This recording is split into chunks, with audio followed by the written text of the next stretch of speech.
j'espère que vous allez bien. On se retrouve aujourd'hui pour la dernière vidéo du module 5 et dans cette vidéo, on va parler du superlatif. Alors dans la vidéo juste avant, on a vu ce qu'était le comparatif. Donc petit rappel, le comparatif sert à comparer deux choses. Et dans cette vidéo, on va parler du superlatif. Tout d'abord, qu'est-ce que le superlatif et c'est quoi la différence entre le superlatif et le comparatif? On se rappelle que le comparatif sert à comparer deux choses et le superlatif va permettre de qualifier ce qu'il y a de meilleur. En français, on utilise la tournure le plus ou la plus. Et dans cette vidéo, on va voir comment on va créer une phrase correcte avec le superlatif. Premièrement, on va commencer avec les adjectifs ayant une ou deux syllabes maximum. Pour cela, on a tout simplement besoin de l'article the, de l'adjectif et ensuite on va rajouter EST à la fin de l'adjectif. Et comme pour le comparatif, au superlatif, on va devoir également rajouter IEST pour les adjectifs terminant en Y. Je vais vous montrer des exemples pour que ce soit plus clair. Premier exemple, Los Angeles is the biggest city of California, qui signifie Los Angeles est la plus grande ville de la Californie.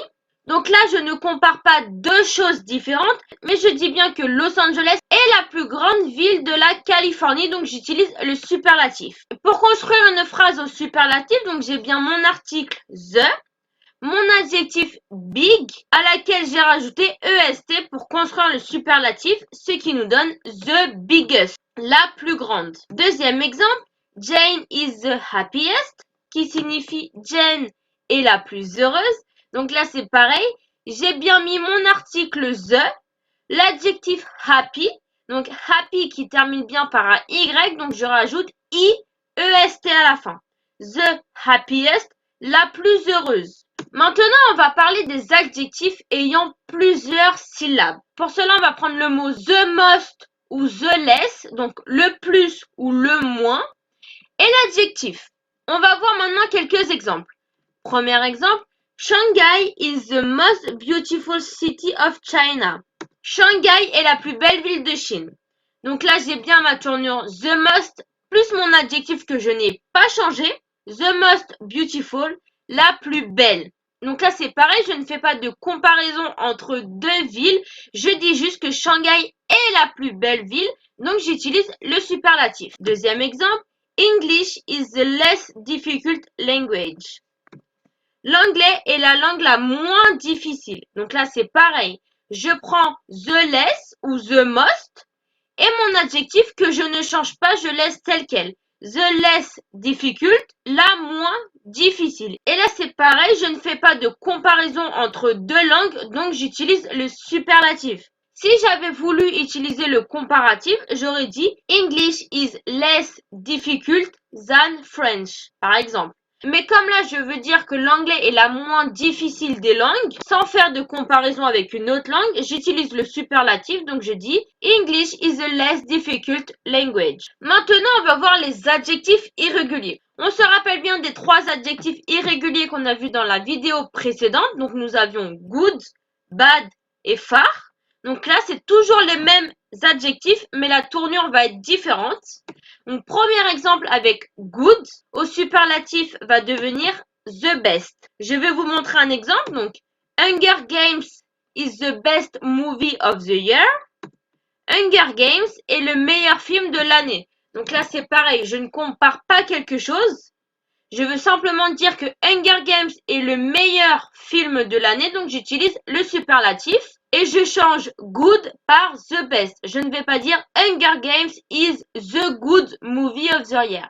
Ça va être faux. Je dois dire Hunger Games is the best movie of the year. Hunger Games est le meilleur film de l'année. Maintenant, on va voir avec l'adjectif bad qui au superlatif va devenir the worst.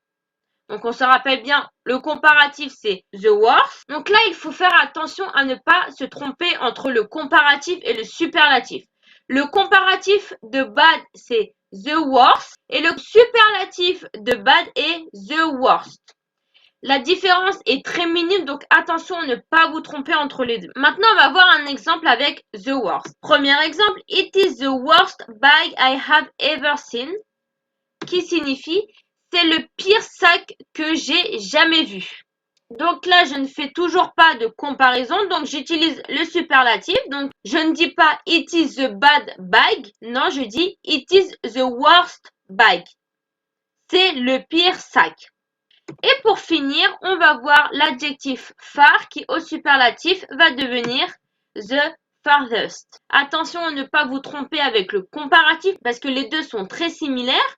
Au comparatif, on dit the farther et au superlatif, on dit the farthest. Premier exemple, the school I found is the farthest school I applied for, qui signifie l'école que j'ai trouvée est l'école la plus éloignée pour laquelle j'ai postulé. Pour cette phrase, j'ai bien utilisé le superlatif the farthest et pas the farthest, qui signifie la plus éloignée, le plus loin.